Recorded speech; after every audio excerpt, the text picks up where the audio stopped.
This meeting shall come to order at 7:10. Good evening, everyone.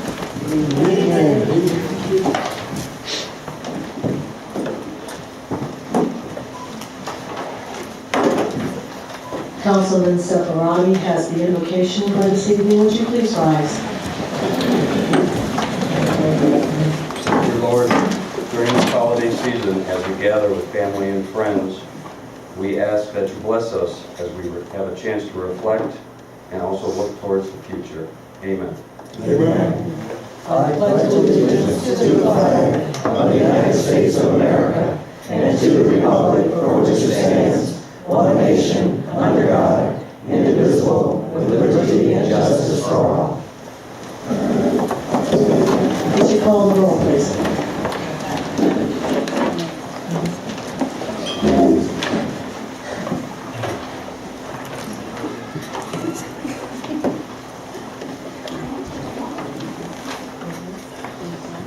Adams?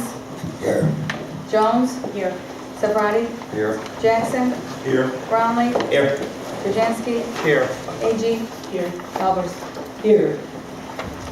May I have a motion to add ordinance number 2014-89 and resolution 2014-90 to the agenda for this evening? Second. Call the roll, please. Madam Chair? Adams? Have discussion? Yes. Jones? Yes. Separati? Present. Jackson? Yes. Brownlee? No. Jajanski? Yes. A.G.? Present.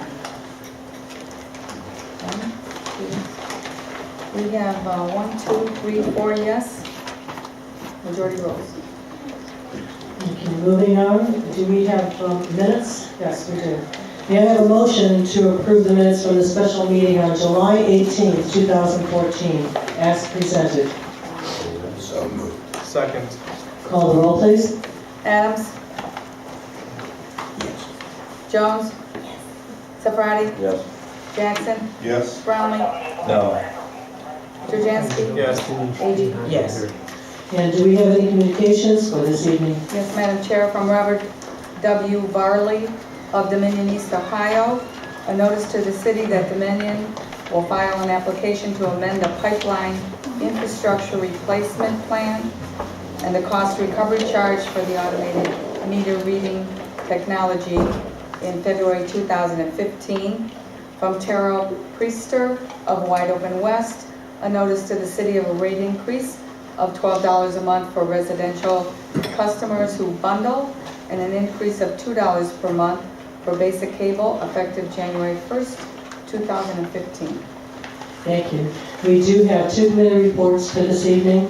One is finance. For the committee report for the Maple Heights City Council Finance Committee for Monday, December 1st, 2014. Meeting was called to order at 6:01 p.m. Committee members Adams, A.G., Jackson, and Trajanski were all present. Also in attendance was Mayor Jeffrey Lansky, Council President Jackie Albers, Council members Tony Jones, Anthony Separati, and Bill Brownlee, Police Captain Culp, Fire Chief Ito, Finance Director Irene Crow, Human Services Director Linda Volpat, City Prosecutor Glenn Maryland, and State Senator of District 25-elect Kenny Yuko. The purpose of this meeting was to have a presentation given by the Central Collection Agency, CCA, on the collection of municipal income taxes for the city of Maple Heights. CCA presenters were April Cromer and Nassim Lynch. Mr. Lynch reported that since 1968, the CCA has provided its member communities with municipal income tax administration and collection services. The CCA serves a population exceeding 1.5 million, located in over 80 communities and districts within 20-plus counties in Ohio. Some of the current member cities of CCA include Bedford, Warrensville Heights, Cleveland, Dayton, East Lake, Lakewood, and Rocky River. CCA's annual collections exceed $430 million. The CCA tax collection services to Maple Heights would include full membership, as well as membership for IRS data exchange purposes, mailing forms, and estimates to taxpayers, providing PDF interactive forms, e-file, model ordinances, and relevant information on CCA's website to assist taxpayers as well as tax preparers. an interactive voice response line for form requests and account history, processing payments and tax documents received by mail and in person, payment and return processing sent via e-file and Ohio Business Gateway, reviewing filings and billing taxpayers based on adjustments to returns, underpayment of liability or assessments, auditing returns, reconciling employee withholding tax accounts, assessing penalty and interest rates, conducting all aspects of compliance and delinquency programs, preparing cases for prosecution, distributing monthly revenues and reports to the city, and provide the city with an IRS data exchange program and access to a state tax information program. All these services are included in the estimated cost and the allocation formula provided by CCA, which would, at its estimate, would be 2.3% of the amount collected in taxes for the city. This number is the estimate given by CCA's numbers. We will have the finance director give figures to CCA in the future to compute so they can give us a more accurate figure so we can make a comparison on what CCA would cost versus what RETA would cost that we're currently using. Outside the cost of the 2.3% of which the total amount collected in income taxes for the city of Maple Heights, there are some special assessments for residents and delinquency that CCA would recommend for prosecution. A special prosecutor through CCA would have to be hired for the city to proceed with collection of past due taxes, such as in these such cases. Most of these special types of cases are rare for the cities to go through court though.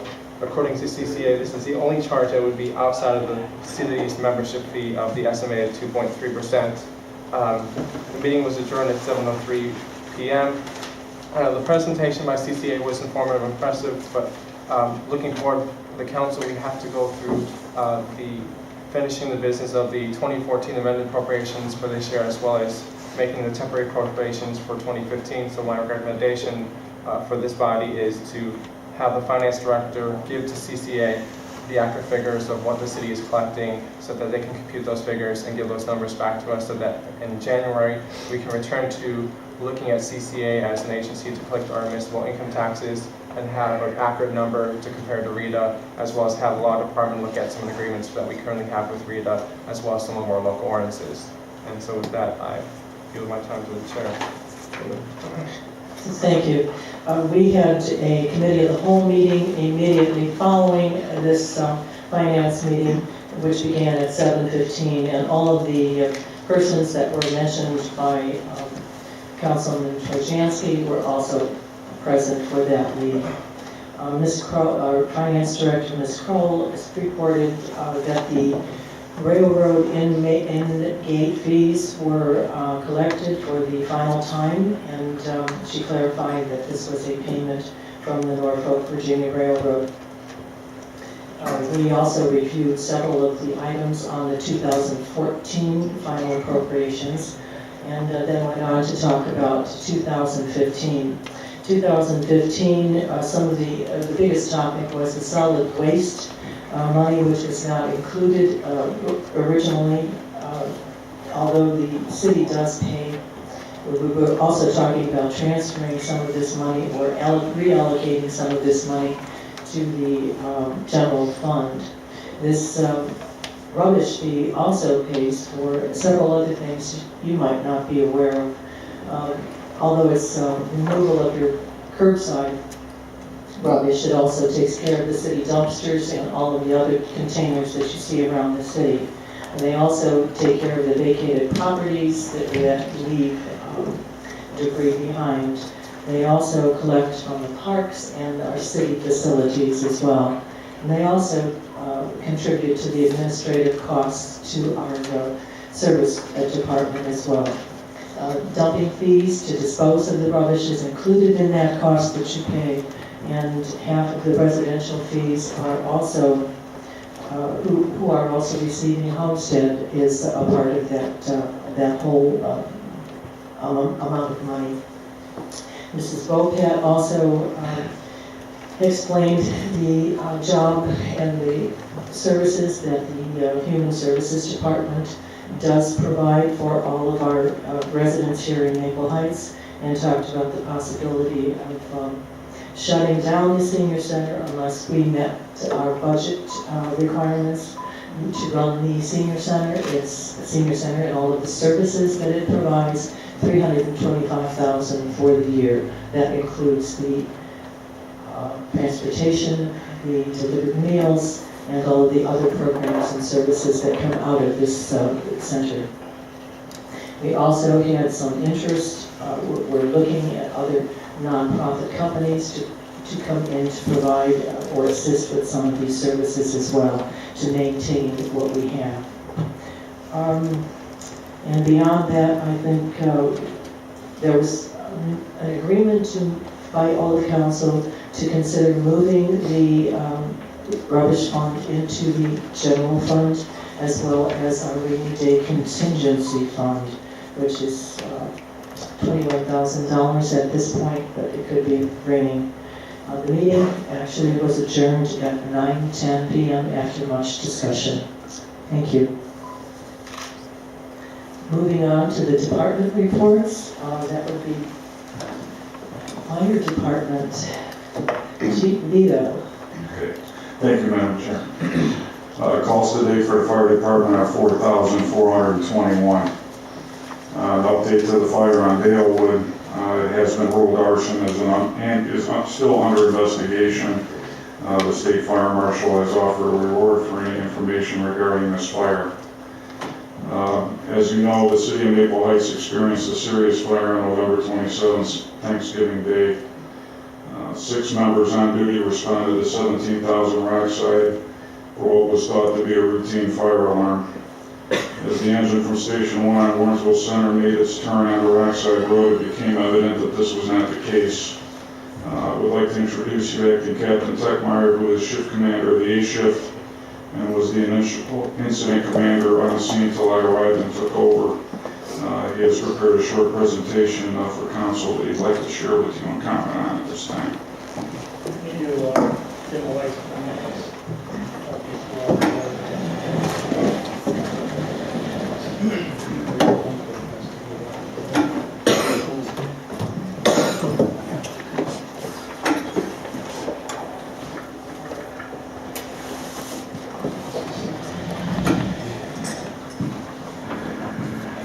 What you're seeing is the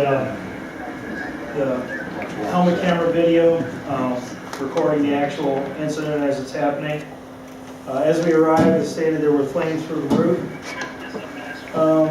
This facility is a massive facility. I'm sure everyone's familiar with where it sits in the city. It's just over the Rockside Bridge as you're heading westbound from Bedford into Maple. The affected portion of the building is an area of about 50,000 square feet. We use a special calculation, length times width times height, divided by 100 to give us an idea of how much water we need to extinguish the fire. It comes out to about 15,000 gallons a minute to extinguish a 50,000 square foot area. This is about 2 minutes after we arrived. You can see that the south elevation of the building is starting to collapse. So this is beyond what our normal capacity to deal with would be. So we had to call mutual aid from several communities. We initially started with a 3-alarm response, which would give us about 9 different cities, and then we ended up ultimately going to a 5th alarm response. What you see here is we're looking for civilian vehicles. Life hazard is always our #1 consideration. We were fortunate that there were no civilian vehicles in the area at the time. So what we're attempting to do is build a water supply here. I'm sorry that you're seeing it as we see it, so it's a little shaky. But what we were initially trying to do was extinguish the fire, but it became evident very quickly that the fire was of such magnitude that we weren't going to be able to extinguish it with the resources that we had on scene. So we switched to defending the building. The section that we're looking at here, this is the south elevation, and beyond that is the anhydrous ammonia room. This is a cold storage portion of this building, and they use anhydrous ammonia as part of their cooling agent for their refrigerators. So what we're looking at is a giant cold box that's using anhydrous ammonia as its cooling agent, and the fire is beginning to spread into the area that contains anhydrous ammonia. So we switched our tactics from extinguishment because we weren't going to have enough water to be able to put this out, the water main that supplies Rockside Road and also Pennsylvania is a 10-inch water main, which can give us about 3,000 gallons a minute if we got every single drop out of that main possible. That means no one's cooking food, no one's taking a shower, no one's flushing their toilet. So we were not going to get enough water just from that first water main to extinguish the fire. We switched to protecting the unburned portions of the building, and our last stand was going to be defend the ammonia room. Anhydrous ammonia it's a safe substance to use when it's in its container. It's doing the job it's designed to do. But outside of its container and smoke and blowing into residential neighborhoods, it becomes a poisonous gas, which if we would have lost the ammonia room, we had the potential to injure or kill hundreds of people downwind. So that became our number one priority, is to defend that at all costs. As what you're seeing here is the coordination of these efforts, and you can see that the fire is progressing quite rapidly. The radio traffic, if we were able to hear it with these small speakers, it's sort of a larger room for the small speakers, but we're starting to receive reports from the companies that we've sent inside. They're giving us a report to the west in the 1-800-flower section of the building. They're giving us a report from the ammonia room, and they're giving us a report from the section just north of the area that's on fire. What we decided to do was to get inside the building and use large volume streams. So the hose lines are about 2.5 inches wide, which can spray large amounts of water for us to keep that area cool. Now this is the section that was on fire is what we consider, it's called a type 2 building, which is non-combustible, which means that the portions that the building is made out of won't ignite, but it doesn't mean that a fire can't happen in there. And what it is, it's steel. Steel is very strong as long as it stays upright, and its load is, it has excellent tensile strength, but once you start to apply heat to it, it collapses readily. You can imagine that metal melts. Well, a fire that's producing that much heat was causing that building to collapse very, very quickly. So the firefighters that were inside applying streams to the metal were within the area that could potentially collapse if the fire overwhelmed that part of the steel.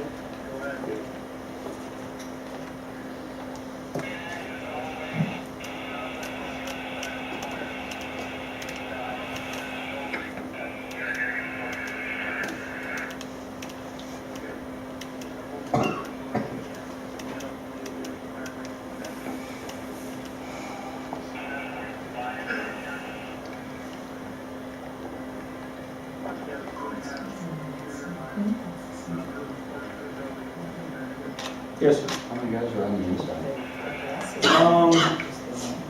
It was Bedford Heights, Maple Heights and Bedford Heights on this eastern portion of the building. That was 7 guys. There was Bedford, Warrensville, and Oakwood with about 11 guys on the north side of the building, the side closest to Rockside. And then we had another 9 guys on the western exposure and 1-800-flowers. Ultimately, we ended up having about 60 firefighters there altogether, through the 5th alarm. This is when Chief Vito arrived, and we always have a face-to-face turnover of command. I tell him what I've already done. He tells me what we want to do next, and he starts organizing things from that point on.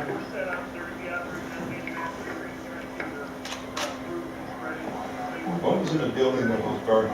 It was the foodstuffs that were in the family made portion of the building, predominantly candy, but they're assembling gift baskets for the holiday season. So they had things like individual packets of steaks and anything that was going to go in that gift basket. So sugar, burns fairly readily. So a large amount of candy in the building. You would think.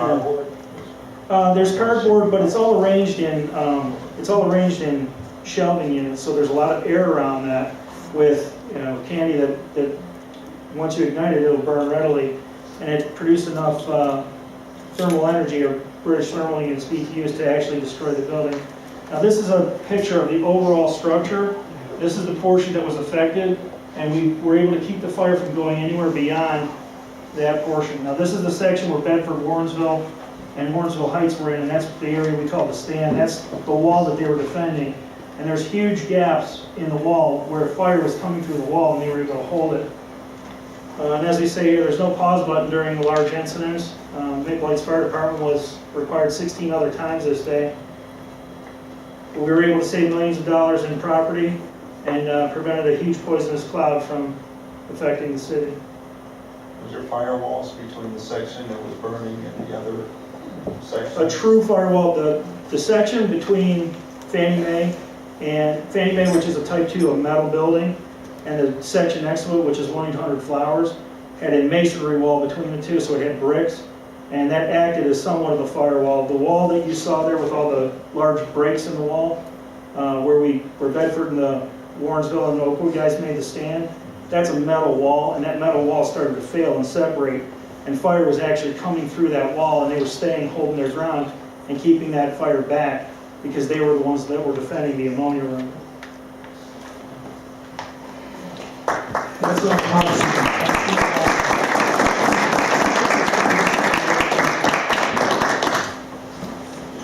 Has the fire marshal determined that was a arson?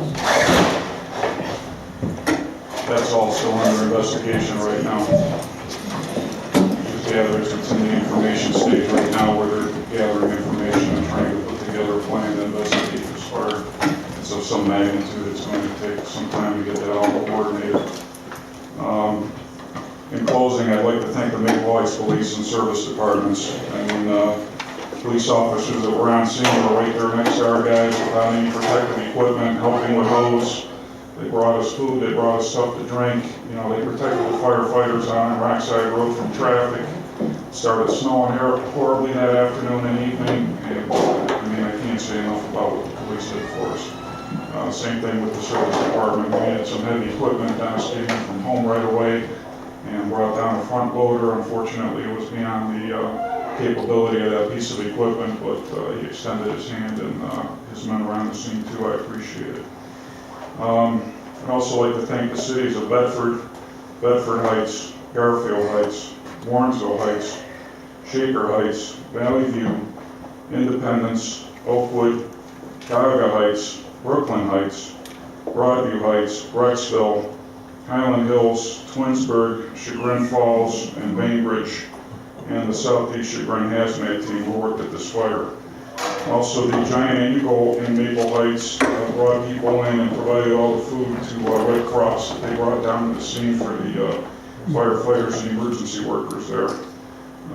Also, Mike Malice from Bedford contacted the Walmart there in Bedford, and they actually brought in a cook from home on Thanksgiving and prepared meals and brought it down to the fire scene for the firefighters. And we'd also like to thank all the residents who stopped by the stations with food and just questions and concern for our firefighters. So I'm very proud of these guys, and we're very proud to serve the city of Maple Heights, and thankfully nobody got hurt, and it's good to be a chief, I guess. I think you guys need more.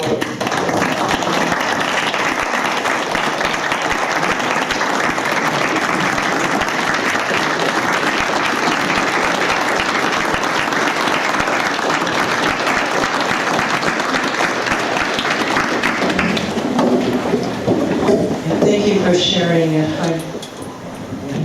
would have been awesome to have been there, but I'm glad we weren't. Was there any asbestos in that building? No, it was affected.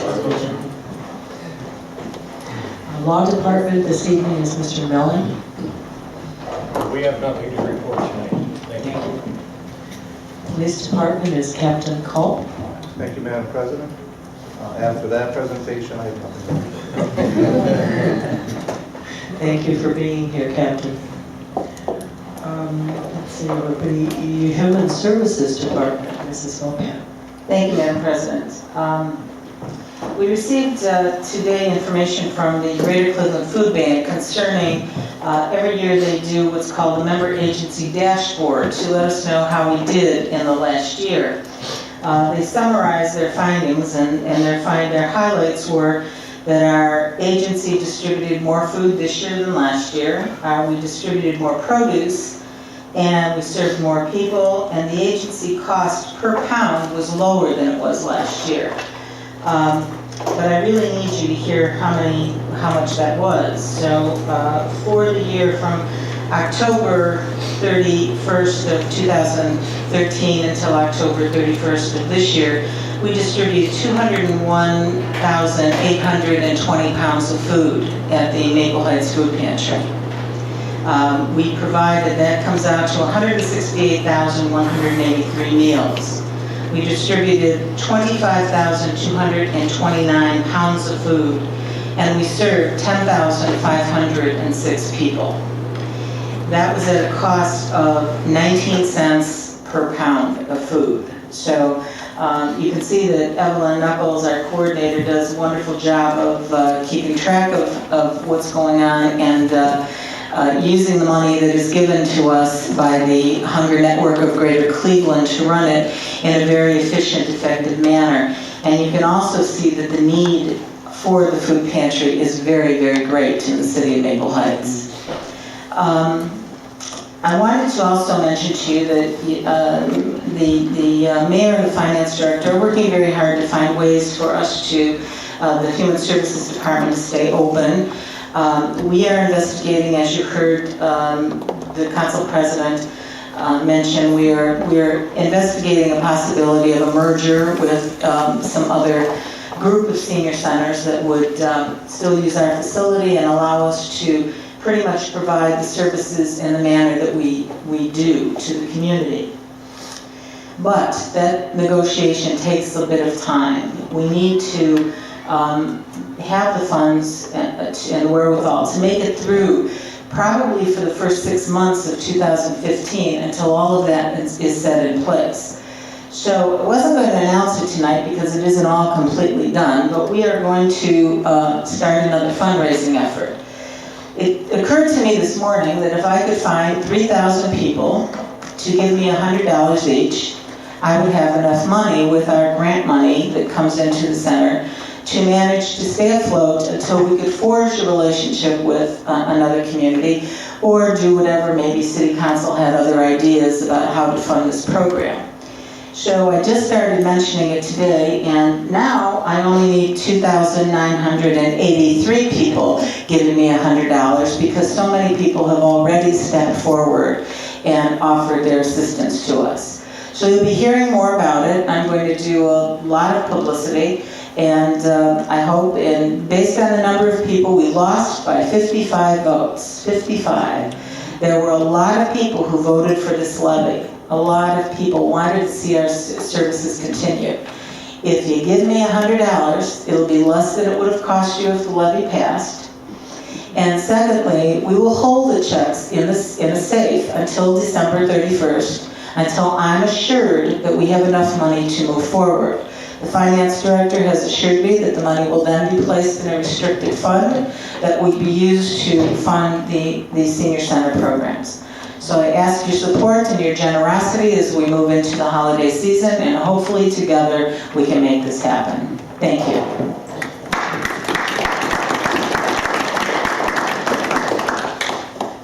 Great idea, Mrs. Bopat.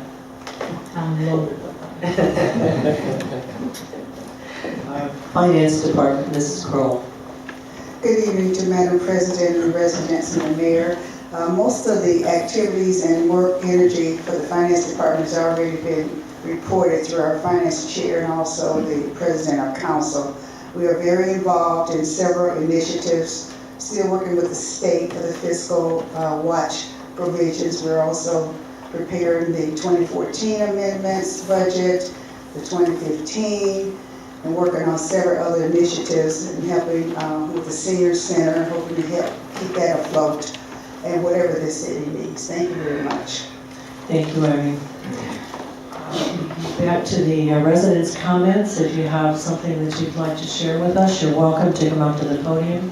Again, I'm going to remind you that we do not answer your questions from the podium back and forth, but you are welcome to stay after the meeting and discuss anything with either the directors or the council people in your area.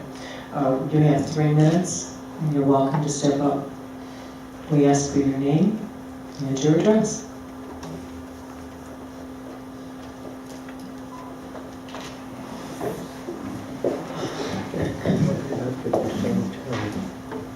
Bob Haven, 16226, Maplewood Court.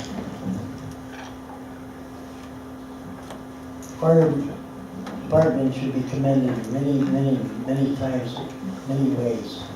I lived in this city, in the very close vicinity of where the fire occurred. I asked about asbestos because years ago the Cook United building was being renovated. I was worried about the asbestos. My late wife had breathing problems, and breathing asbestos is very dangerous. It's almost detrimental. Now, Mr. Barley, what size shoe do you wear? Every time you open your mouth, you put your foot in it. You are a breaker of rules and laws. You usurped the president's running of this council meeting at last meeting.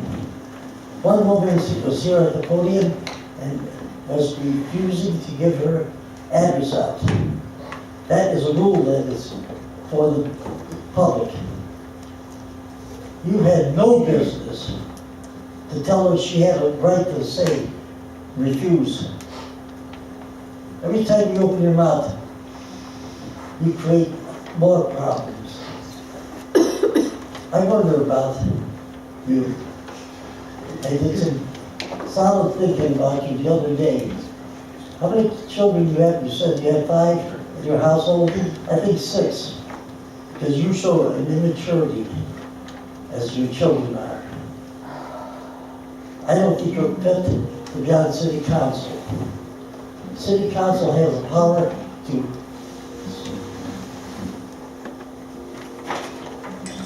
something that's happening in the federal government, Washington, Columbus, and here in the city, happening back in the 70s and 80s. It's called censure. I think possibility of city council looking to that effect. You're a detriment to the city.